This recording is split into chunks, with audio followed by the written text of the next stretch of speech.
안녕하세요. 시댁 식구들 이야기라면 자다가도 벌떡 일어나 치를 떠는 여자입니다. 요즘엔 며느리와 시댁 식구들이 서로 어려워하는 세상이라는데 안타깝게도 제 경우는 그렇지 못했어요. 남편은 참 좋은 사람이었건만 제 시부모와 시숙이란 사람은 그렇지 못했거든요. 저는 세상엔 이런 황당한 시댁도 있다는 이야기를 이 자리 빌려 널리 퍼뜨려 보고자 합니다. 남편은 이남 중 둘째로 시숙과 제 손이 동서인 형님은 저와 남편보다 2년 먼저 결혼을 했다고 해요. 그리고 저는 결혼을 하면서부터 시모에게 형님과 비교당하며 차별을 받았었죠. 형님은 직장도 집안도 좋은 사람이었는데 반면 저는 형님에 비해 직장도 집안 형편도 많이 기울었었거든요. 한과 세트? 아유, 선물 사온 센스하군. 나이든 우리한테 단 거 많이 먹고 빨리 황천길 가라는 거야? 예, 넌 네 형님보다 적어도 반나절을 일찍 와서 음식 준비를 했어야 하는 거 아니냐? 네가 큰애처럼 집을 해왔어? 아니면 예단을 넉넉히 해왔어? 그렇다고 우리 집 올 때마다 큰애보다 비싸고 좋은 선물을 사오기래 용돈을 더 많이 줘? 큰애보다 다 떨어지면 와서 몸으로라도 더 때워야 할 거 아니야? 어머님, 전 나름대로 신경 써서 선물도 사오고 오늘도 일찍 온다고 온 건데 제가 시집을 왔지 노동 할당량을 채우려고 이 집안 며느리가 된 건가요? 저 그냥 돌아갈까요? 하여튼 요즘 며느리들은 시어머니 무서운 줄 모른다더니만. 저도 참을 만큼 참다가 말씀드리는 거예요. 그러니까 제가 무슨 몸종으로 이 집에 들어온 양 더 이상 말씀하지 말아주세요. 처음엔 시댁이 어려워 듣고 참기만 했습니다. 하지만 얼마 못 가 결국 참지 못하고 저는 시모의 말을 맞받아치기 시작했죠.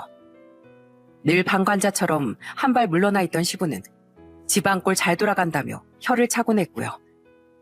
남편도 저도 결혼 전엔 시모가 저를 탐탁지 않게 여길지 미처 몰랐었어요. 아마 저희가 결혼하기 전엔 별 생각이 없다가 막상 형님과 저를 한자리에서 보니 그때부터 시모는 제가 못마땅하게 보인 것 같더라고요. 남편은 항상 제 편에 들며 시모에게 같이 화를 냈어요. 그리고 그런 남편과 더불어 앞장서서 저를 감싸주던 사람이 한 명 더 있었죠. 어머님, 똑같은 며느리인데 직장하고 집안이 무슨 상관이에요. 자꾸 이런 식으로 동서랑 저 비교하고 차별하시면 제가 너무 불편해요. 아니, 난 큰애 니기도 살려줄 겸 집안의 기강도 바로잡을 겸 해서 그랬지. 꼭 상대방을 무시하고 업신여겨야 다른 한 사람의 기가 살고 집안의 기강도 바로 잡히는 건가요? 집안의 기강은 모두가 사이좋고 화목할 때 비로소 잡히는 거죠. 그건 바로 제 형님이었어요. 같은 며느리였더라도 시모는 저와 달리 형님은 어려워했었습니다.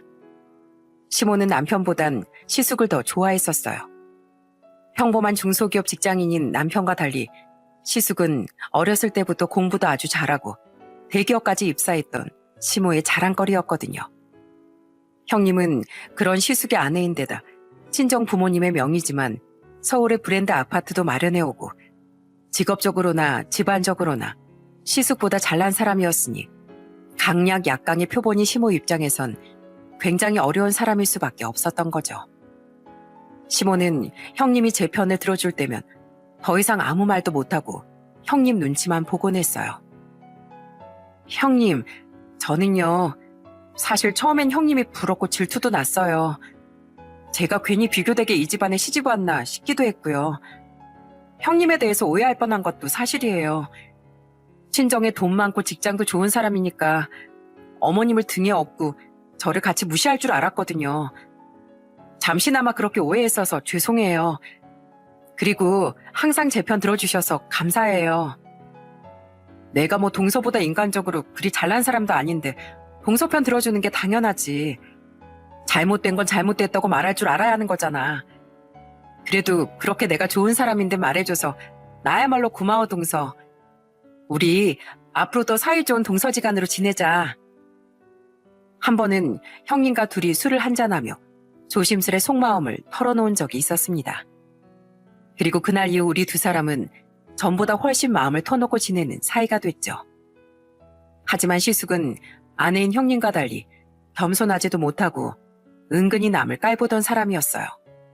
밖에서 어떻게 하고 다녔는지 알 수 없지만 제 남편을 대하는 태도만 봐도 알 수 있었거든요. 야, 박규영, 넌 임마 차 좀 바꿔라. 애가 둘이나 있는 녀석이 경차가 뭐냐, 경차가. 너 솔직히 말해봐. 비싼 외제차 타고 다니는 이 형이 부럽지? 그러게, 너도 나처럼 머리 좋게 태어나지 그랬냐? 그럴 때마다 형님은 시숙의 말에 맞장구를 치던 시모도 시숙도 나무라곤 했습니다. 시숙은 형님의 말에 불만스러운 표정을 지었지만 더 이상 아무 말도 못했어요. 그리고 시모는 형님에게 나무 소리 못하면서 괜히 제 꼬투리를 잡아대곤 했죠. 둘째, 넌 뭘 멀뚱멀뚱 보고 섰어? 네가 큰애처럼 돈이라도 잘 벌어와서 봐라. 그럼 규영이가 여태 경찰에 몰고 다녔겠니? 에휴, 이래서 마누라를 잘 만나야 한다니까. 내가 우리 규영이 출퇴근할 때마다 혹시 사고라도 날까봐 걱정이 아주 이만저만이 아니야. 제 남편 출퇴근할 때 대중교통 타고 다니는데요. 차 막히는 거 싫다고요. 어머니, 왜 또 저희 집사람한테 시비를 거세요? 제발 그러지 좀 마세요. 저 까내리려고 애쓰는 형보다 제 아내 괴롭히는 어머니가 저한텐 더 스트레스예요. 하지만 이미 전 더 이상 참지 않는 며느리가 돼 있었습니다. 또한 남편도 형님도 제 편을 들며 시모에게 쓴소리를 더했죠. 그럼에도 불구하고 시모는 지치지도 않는지 늘 저를 못마땅해 하더라고요. 진부한 이야기지만 그래도 제가 시댁의 기본 돌인 하고 살았던 것, 남편이 친정에 너무 잘했기 때문이었어요. 그리고 하나 더, 시댁에 갈 때마다 만나던 형님과의 시간이 즐거워서도 있었죠. 동서, 얼굴에 김치 양념 묻었다. 내가 닦아줄게. 어디요? 여기요? 장난이지롱. 내가 김치 양념으로 동서보를 연지곤지 찍어줬어. 너무 귀엽다. 아휴, 뭐예요, 형님. 에이, 질 수 없지. 저도 그럼 공격 들어갑니다. 아, 아들. 작은 엄마가 엄마 괴롭힌다. 엄마 얼른 숨겨줘. 저도 우리 애들 있거든요. 우리 아들, 딸. 엄마랑 같이 큰엄마한테 출격. 어느덧 저와 형님은 마치 친자매처럼 가까운 사이가 되어 있었어요. 오빠밖에 없던 제게 형님은 때론 진지한 조언자 같고 때론 친구 같은 언니나 다름없는 존재였죠.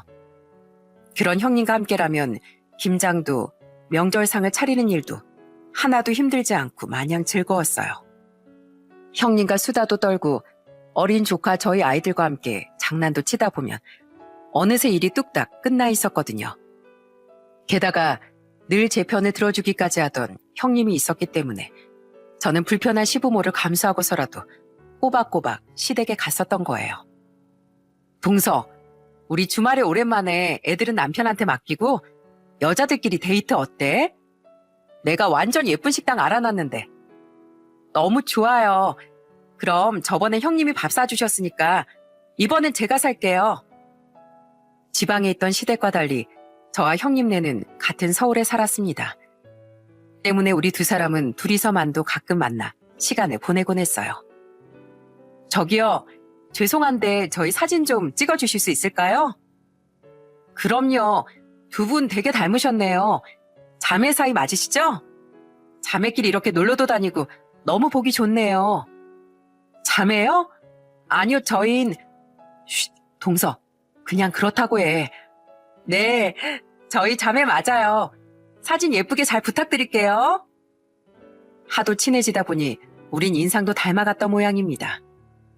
가끔 지나가는 분들께 사진을 부탁할 때나 식당 이모님들께 우린 자매 사이로 오해받기도 했죠. 그럴 때마다 외동으로 자랐던 형님은 굉장히 즐거워하며 저와 자매라고 말하곤 했어요.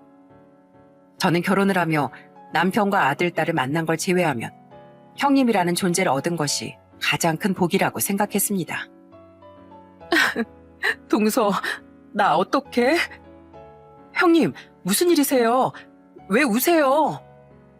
그런 형님에게 충격적인 전화를 받았던 건 제가 결혼한 지 7년, 형님이 결혼한 지 9년째 되던 해 어느 날이었어요.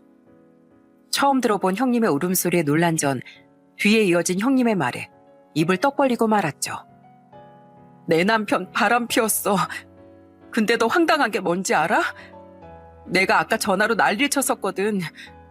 근데 애 아빠가 나한테 미안하단 말을 하긴커녕 남잔 다 그런 실수 한 번쯤은 한다는 변명만 해대는 거야. 내가 그동안 그 인간 못난 모습을 아무리 많이 봤어도 얼마나 참았어. 내 남편이고 우리 애 아빠니까. 근데 어떻게 그런 내 뒤통수를 이렇게 쳐? 크게 상처를 받은 듯 형님은 목 놓아 엉엉 울었습니다. 놀란 저는 회사 일을 최대한 일찍 마친 뒤 형님의 집으로 달려갔어요. 충격 때문에 회사까지 쉬었다던 형님은 거의 넋나간 사람처럼 퀭한 눈으로 절 맞아줬죠.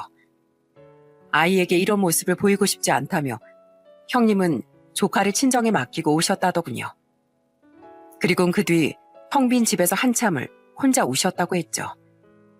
그런 형님이 너무 불쌍해 저는 형님을 안고 위로해줬습니다. 뭐야, 재수 씨 와 있었네요. 당신 나 창피 주려고 진짜 작정했어? 기어코 이걸 재수 씨한테까지 말했어? 얼마 뒤 뒤늦게 퇴근한 시숙이 집에 들어왔더군요. 그리고 형님의 말처럼 시숙은 바람 피운 사람이 정말 맞는지 의심스러울 정도로 아주 뻔뻔한 태도를 보이더라고요. 그 말이 열이 뻗쳤는지 형님은 옆에 있던 물티슈 봉지를 집어던지며 소리쳤어요. 창피? 창피한 일인 건 알긴 아니? 그리고 네가 무슨 염치로 여길 들어와? 여긴 우리 아빠가 자기 딸 잘 살라고 해주신 우리 아빠 집인데 너 같은 더러운 인간이 왜 들어오냐고. 재수 씨도 보고 있는데 그만 좀 해. 내가 내 집에 들어오지. 그럼 어딜 가. 내가 실수였다고 했잖아. 그냥 호기심에 데이트 몇 번 한 게 다야. 내가 그렇다고 그 여자랑 두 집 살림을 차렸어. 뭘 했어? 내 본천 우리 아들 엄마인 당신이야. 본처 같은 소리 하고 있네. 어디 조선시대에서 오셨어요?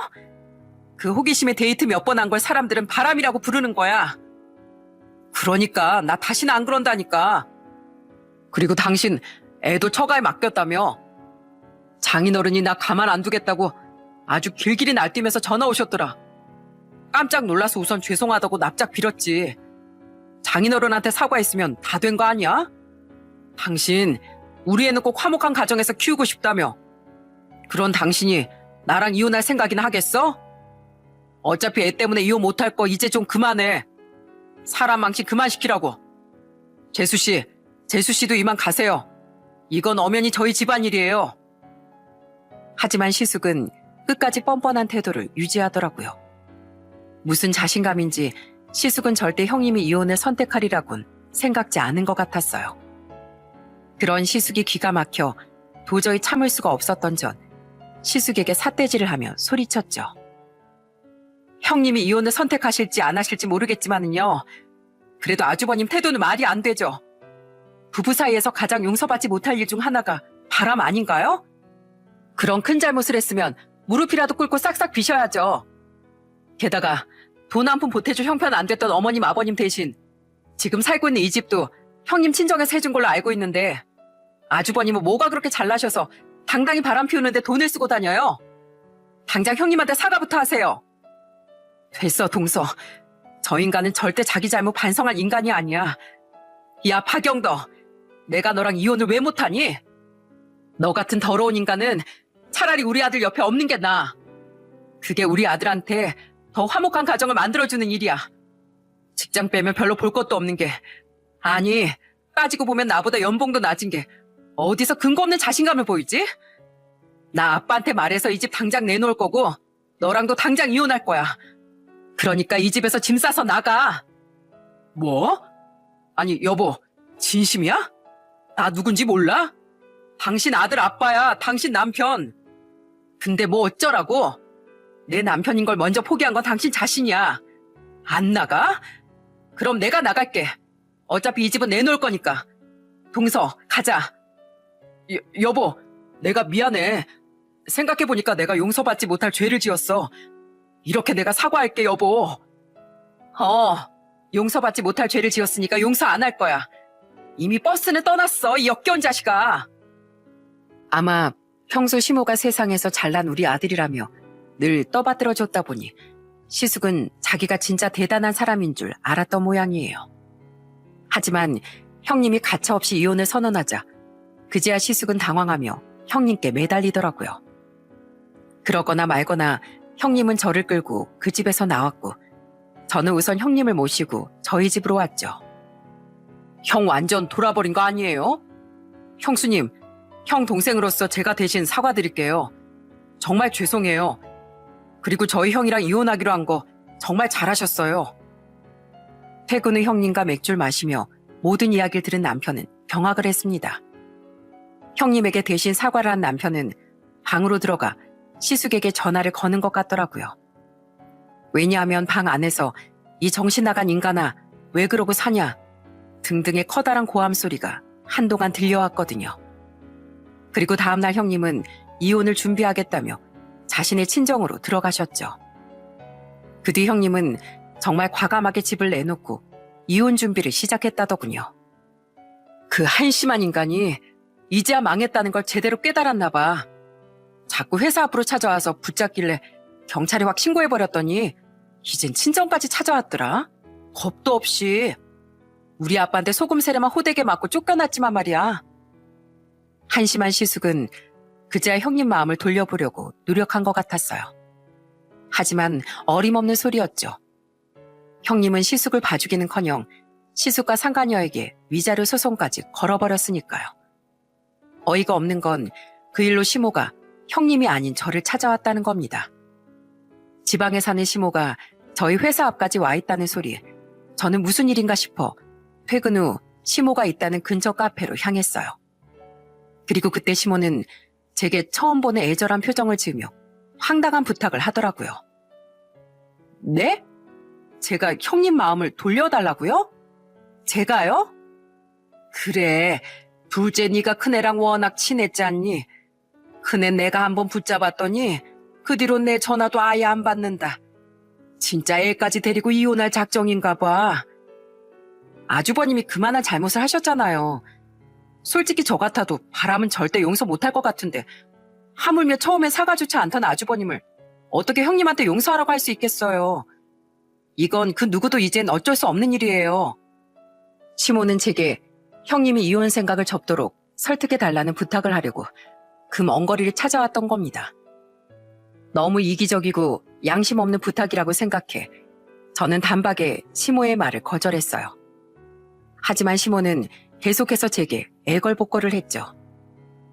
솔직히 살면서 바람 한번 안 필 남자가 어디 있겠니?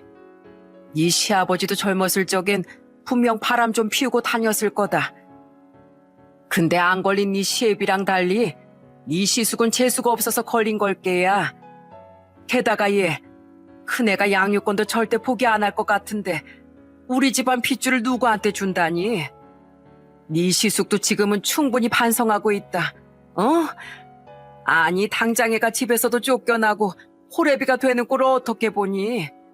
그렇게 되면 세상에 우리 아들을 얼마나 비웃을 거야.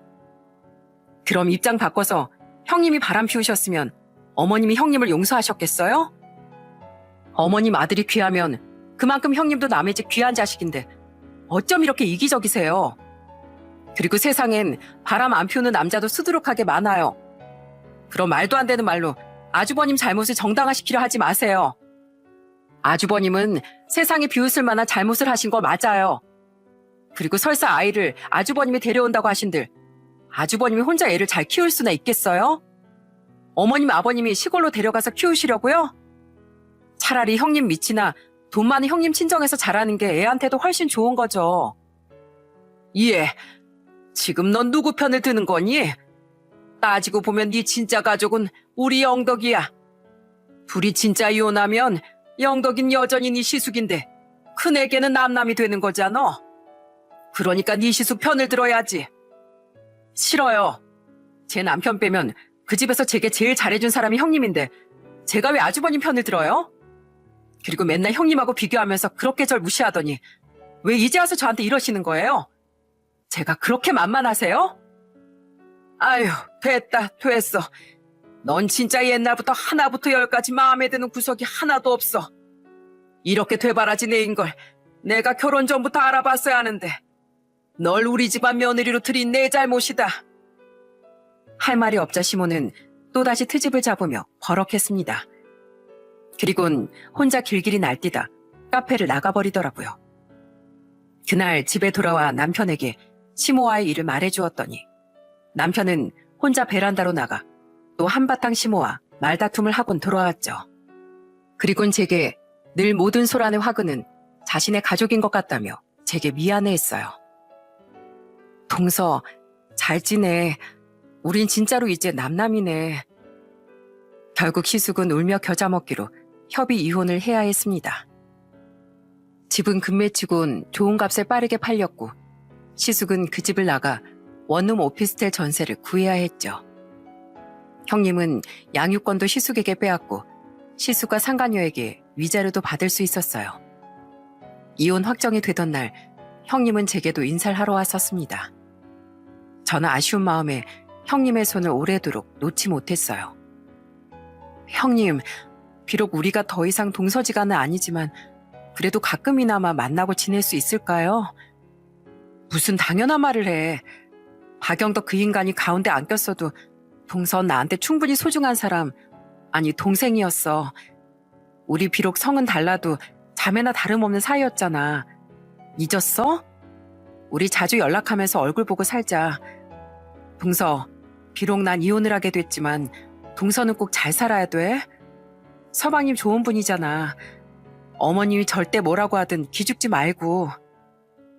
힘든 사람은 형님일 텐데 그날도 형님은 저보다 훨씬 씩씩하게 인사를 해주셨어요. 그렇게 형님이 이혼한 후에도 우린 종종 커피도 마시고 밥도 먹으며 아이들을 데리고 만나곤 했어요. 형님은 처음에는 좀 힘들어하는 듯 보였지만 금세 언제 그랬냐는 듯 정과는 비교도 되지 않게 밝은 모습을 보이셨죠.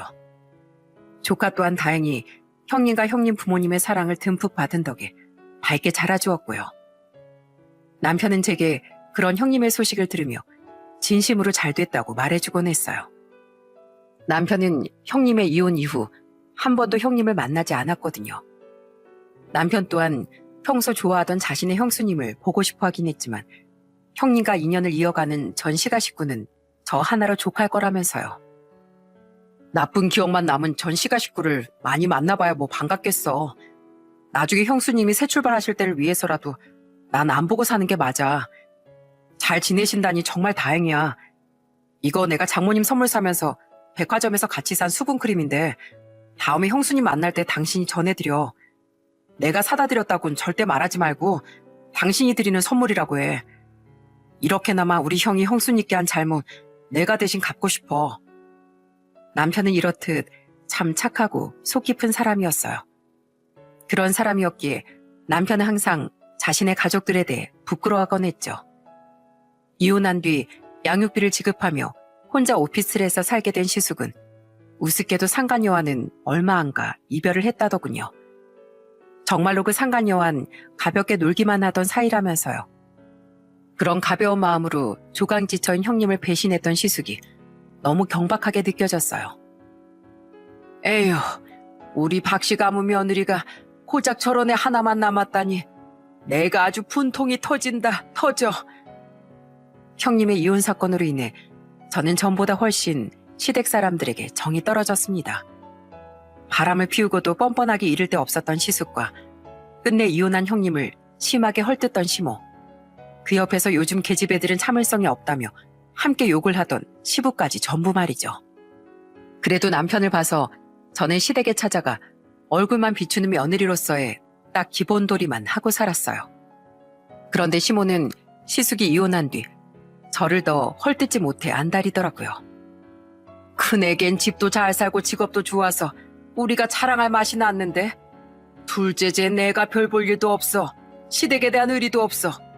아주 예쁜 구석을 찾을 수가 없어. 그때 큰애한테 마음 좀 돌리라고 설득 한 번만 해줬으면 좀 좋아? 그랬으면 지금 영덕이 제가 저렇게 처량하게 원룸살이를 하고 있지는 않을 거 아니야? 처음엔 시모 말이 그렇게 심하지 않았기에 그냥 무시했습니다. 결혼 생활 7년에 걸친 내공이 나름대로 제 안에 쌓여 있었으니까요. 또한 저 대신 남편이 먼저 나서서 화를 내줬기에 괜히 제 입까지 열어 입씨름을 하며 피곤해지고 싶지 않았던 거죠. 하지만 그 말이 저렇게 갈수록 도가 지나쳐지고 시수까지 거기에 말을 보태자 제 인내심은 그만 터져버리고 말았어요. 사실 그때 저도 서운했어요, 재수씨. 그때 재수씨가 애엄마한테 앞장서줬으면 얼마나 좋았겠어요. 절 이렇게 이혼남으로 만드니까 이제 속이 시원하세요? 진짜 듣자 하니까 못 들어주겠네요. 아주버님을 제가 이혼시켰어요? 애초에 바람을 피우지 말았어야죠. 어디 잘못은 자기가 하고 엄한 사람 탓을 해요. 제발 철 좀 드세요. 예, 너 지금 네 시숙한테 무슨 버르장머리 없는 소리야? 아직 제 버르장머리 없는 소리 안 끝났어요. 이제 어머님한테 탈 거예요. 대체 어머님, 아버님하고 아주버님이 저한테 뭘 해주셨길래 제가 의리를 지켰어야 해요? 오히려 지켰으면 저를 친동생처럼 위해준 형님한테 지켰겠죠, 제가. 그리고 저는 시간을 아무리 되돌릴 수 있다고 해도 형님의 이혼을 응원했을 거예요. 도시락까지 싸들고 다니면서요. 두 사람 다 제발 창피한 줄 아세요. 그리고 어머님 자꾸 제가 별 볼 일 없는 며느리라고 하시는데 막말로 어머님도 별 볼 일 없는 시어머니거든요? 뭐? 너 지금 뭐라고 했어? 별 볼 일 없다고요. 제 친구들 시어머니들은 며느리한테 선물도 많이 사주고 이것저것 못 챙겨줘서 미안해 하신다는데 전 친구들한테 자랑은커녕 창피해서 시댁 얘긴 꺼내지도 못해요. 왜요? 기분 나쁘세요? 아무리 자식 버린 며느리한테라도 막말을 했으면 고스란히 돌려받을 각오는 하셨어야죠. 절 이렇게 버릇없게 만든 건 바로 어머님이세요. 저 이제 여기 안 와요.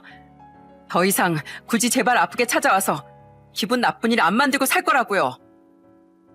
저는 속에 담아두고 살았던 말을 모조리 퍼부어버렸어요.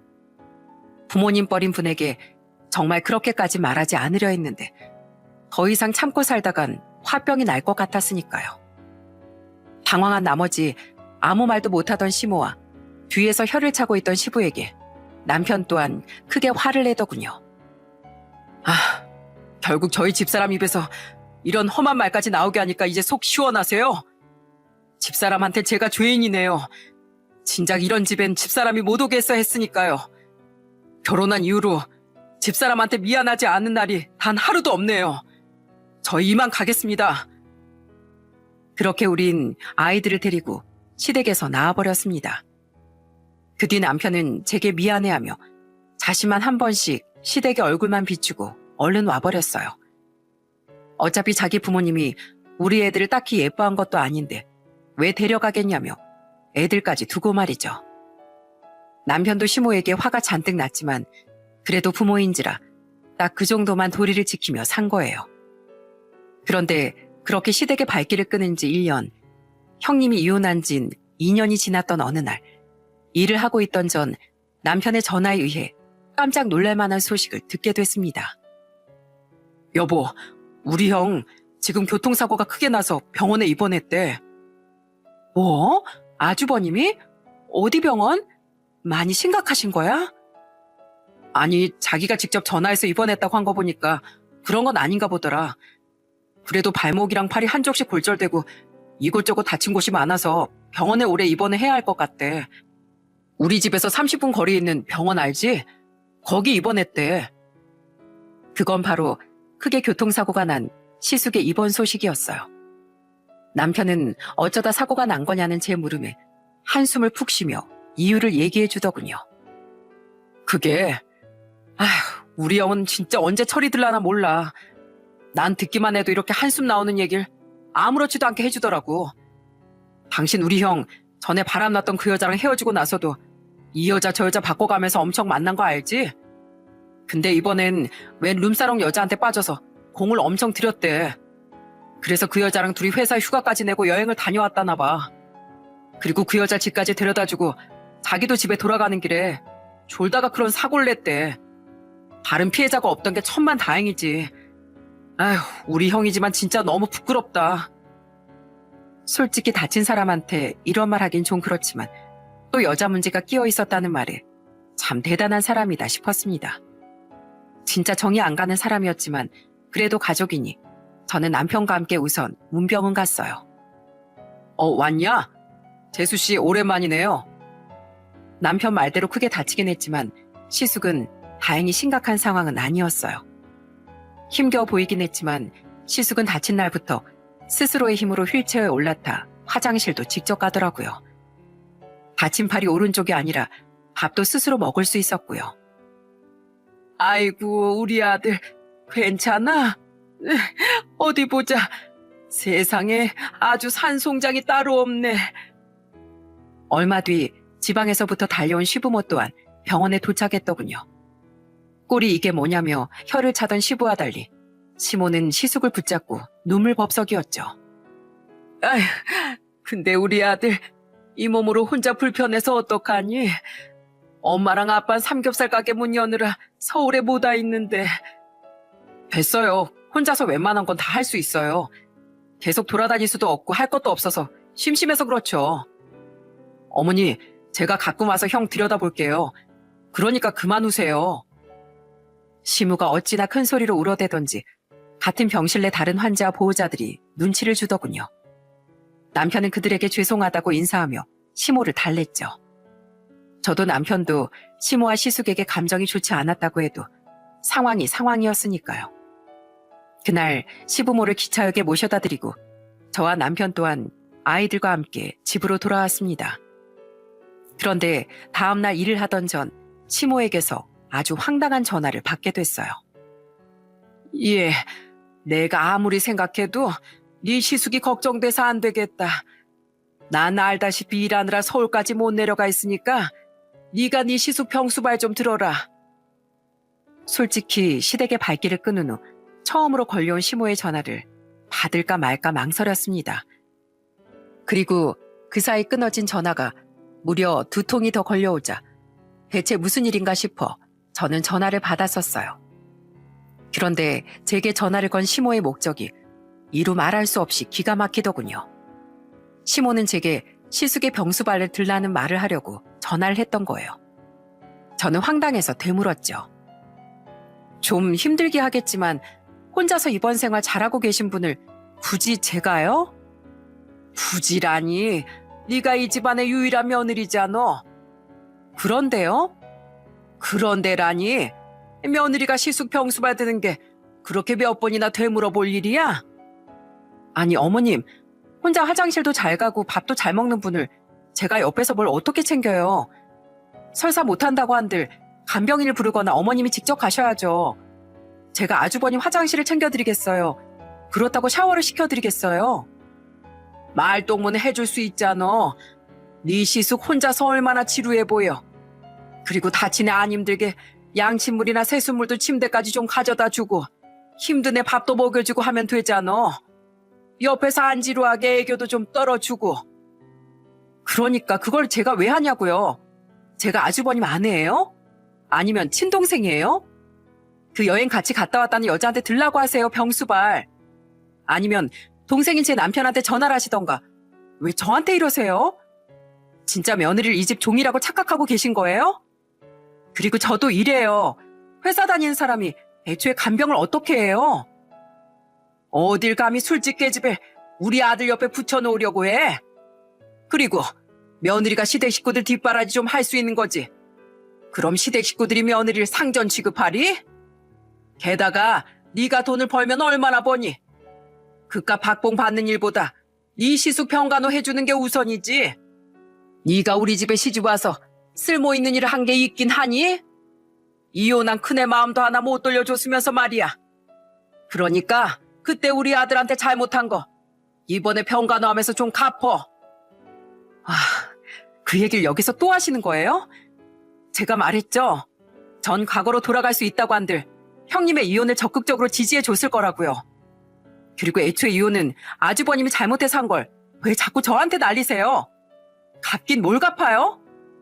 지금 마음 같아선 너무 짜증나서 없는 원수라도 갖고 싶은데 정 하고 싶으면 어머님하고 아버님이 가게 문 닫고 서울 와서 직접 병수발 드세요. 진짜 제정신인 사람인가 싶어 저는 대답도 듣지 않고 전화를 끊어버렸어요. 그리고는 그 길로 아예 시모의 번호를 차단해버렸어요. 열이 받을 대로 받은 전 몇 시간 뒤 집으로 돌아와 퇴근한 남편에게 그날 일을 전부 말해줬습니다. 뭐? 애교? 병수발? 어머니 진짜 치매라도 걸리신 거 아니야? 차단했다고? 잘했어. 그딴 전화 앞으로도 받을 필요 없어.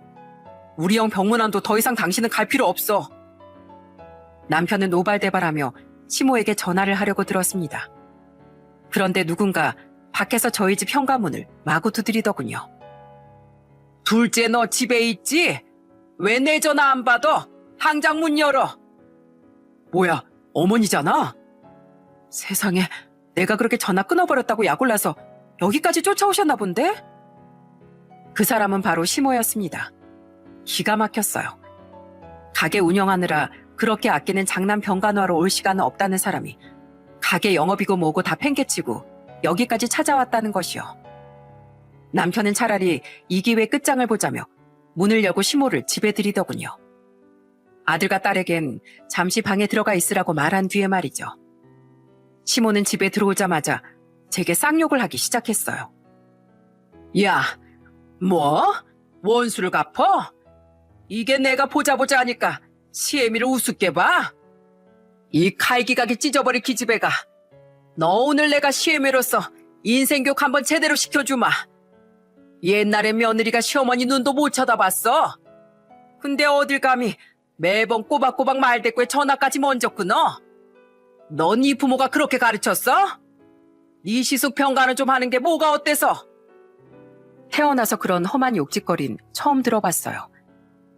시모는 쌍시옷으로 시작하는 욕설부터 시작해 차마 입에 담지도 못할 것 같은 저급한 욕설을 마구 뱉어내더라고요. 저는 지지 않고 맞받아쳤어요. 네, 저희 부모님이 이렇게 가르쳐 주셨어요. 어디 가서 누가 나한테 무례하게 굴면 절대 3번 이상은 참아주지 말라고요. 아, 오히려 제가 부모님 가르침을 어겼었네요. 지긋지긋한 어머님의 모멸스러운 말들을 저는 3번 이상 참았으니까요. 제가 저희 부모님께 아주 큰 불효를 저질렀어요. 뭐라고? 제가 제 남편 생각해서 차마 이 집안 사람들 실체를 저희 부모님께 말씀 못 드렸거든요.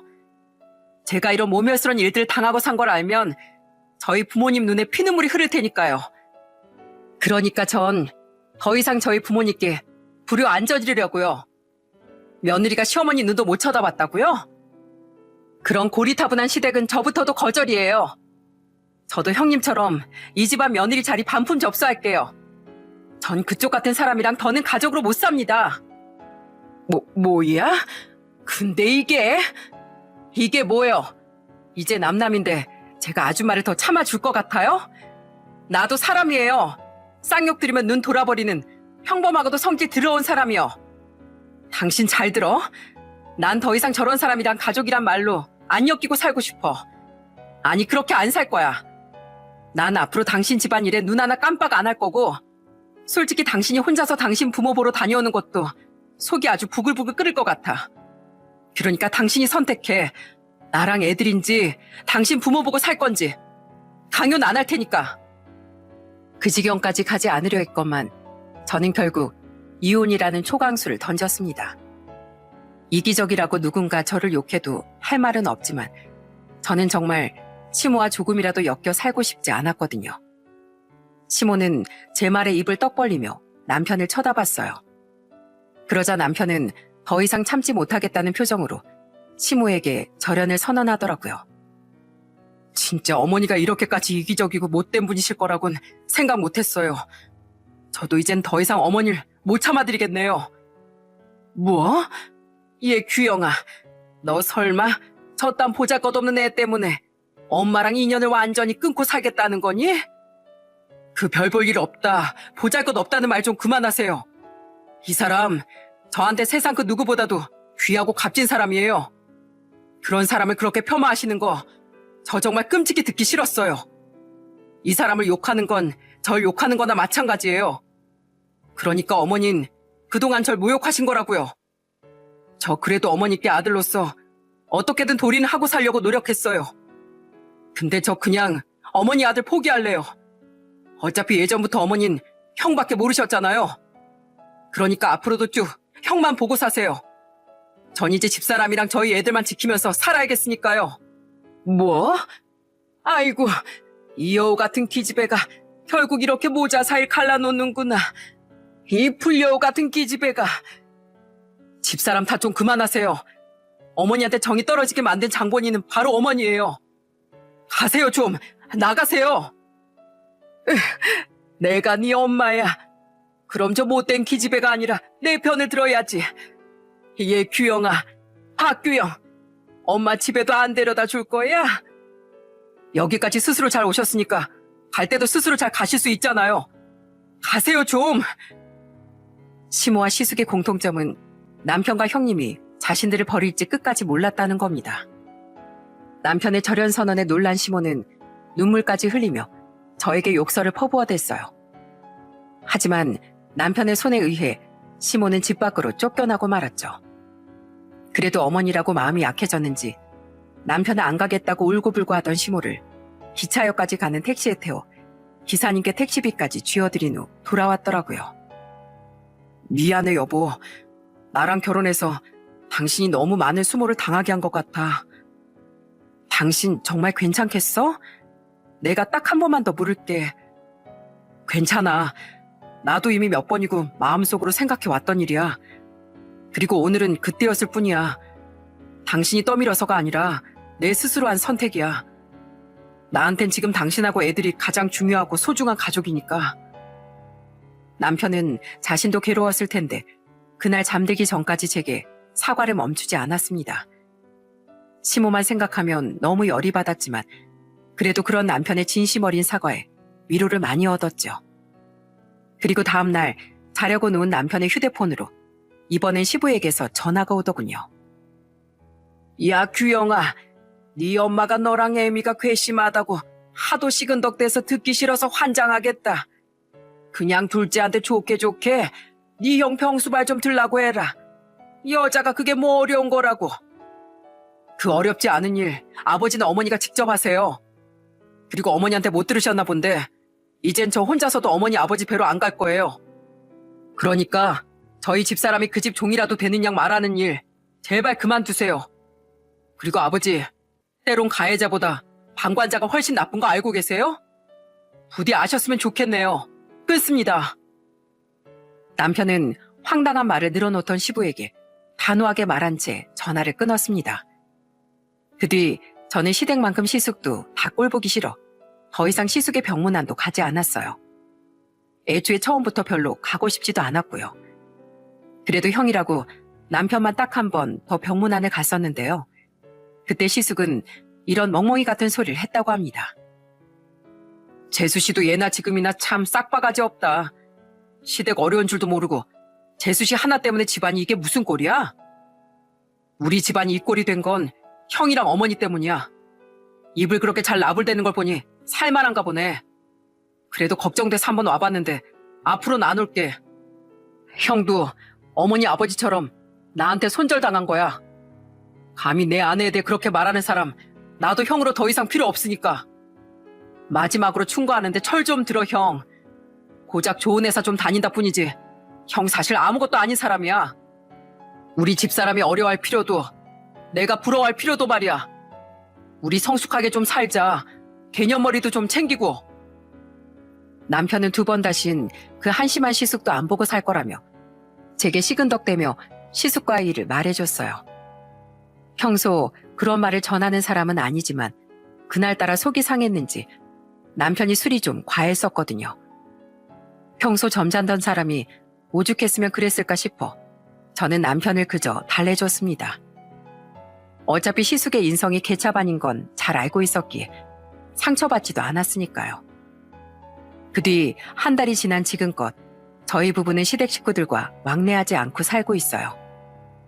시숙은 아직 입원해 있는 모양이었는데 그 사실을 저는 황당하게도 오랜만에 만났던 형님을 통해 들었습니다. 그 인간 교통사고 나서 입원했다며? 그것도 술집 여자랑 놀다가. 한심하다 진짜. 그걸 또 그놈 엄마가 동서한테 병수발 들라고 해서 동서랑 서방님 지금 그 집 사람들이랑 안 보고 산다며? 그걸 어떻게 하셨어요 형님? 굳이 신경 쓰실까봐 일부러 말씀 안 드린 건데. 염치도 없지. 애 아빠가 직접 나한테 전화해서 다 말해줬어. 옆 침대 사람 휴대폰을 빌려서 나한테 전화를 걸었더라고. 집안도 그렇게 개판이 났고 자기가 그렇게 열심히 꼬셨던 술집 여잔 문병은커녕 다 나오면 또 술집에 놀러 오라는 소리만 해대서 답답해서 전화했다나 뭐라나. 네? 그래서요? 그래서 뭐 그래서야. 역시 다 필요 없고 자기한테 나랑 우리 애가 최고인 것 같다면서 너무 후회한다더라고. 다시 나랑 잘해보고 싶다더라고. 아프니까 내 생각이 더 났대. 이젠 기분이 좀 풀리지 않냐고 은근슬쩍 물어보는데 아우 진짜 구역질이 나더라니까. 그래서 머리가 헷가닥한 것 같으니까 입원한 김에 머리 검사나 받아보라고 하곤 그냥 끊어버렸어. 잘하셨어요 형님. 진짜 어머님도 아주버님도 우리 상식으론 이해하기 어려운 이상한 사람들인 것 같아요. 동서야말로 잘했어. 그딴 집안이랑 인연 끊어버린 거. 서방님도 아주 속 시원하게 동서 편이 돼줬네. 이젠 그 못 배워먹은 집구석 때문에 더 이상 스트레스 받지 말고 앞으로 애들이랑 서방님이랑만 행복하게 잘 살아. 시숙은 염치를 중고시장에라도 팔아먹었는지 형님에게 전화해 저 딴소리를 해댔다고 합니다. 술집 여자 만난 게 부끄러운 일인지도 모르는지 모든 이야기를 시시콜콜 해대면서 말이죠. 하도 기가 막혔던 형님은 집에 남아있던 결혼 사진들을 모조리 찢어서 버려버렸다네요. 그런 인간과의 결혼 자체가 자신에게 너무 끔찍한 흑역사로 느껴졌다며 말입니다. 저는 그때 형님의 말대로 이제 더 이상 시댁 사람들에 의해 스트레스 받으며 살진 않으려고 합니다. 남편과 아이들, 친정 식구들과 형님 같은 저를 소중하게 여겨주는 이들만 만나고 더 사랑하며 살기에도 짧은 인생이니까요. 저를 하찮게 여겼던 그들에 의해 낭비했던 제 시간과 감정이 좀 아깝긴 하지만 그 또한 버릴 것 없는 인생 경험이었다고 생각하기로 했어요. 무언가를 소중히 여길 줄 모르는 사람은 살면서 얻는 것보다 잃는 게 훨씬 많게 된다고 합니다. 제 시부모와 시숙을 보면 그 말이 정말 맞는 것 같아요. 그러니 여러분께선 항상 주변의 모든 것을 소중하게 여기며 풍족한 삶을 누리시길 바랍니다. 물질적으로든 감정적으로든 말입니다. 내 인생의 득과 실은 내가 어떻게 살아가느냐에 따라 결정된다는 중요한 사실을 늘 잊지 마시길 바랍니다. 그럼 제 사연은 이만 여기서 마무리 지을게요. 모두 즐거운 하루 보내시고 끝까지 들어주셔서 감사합니다.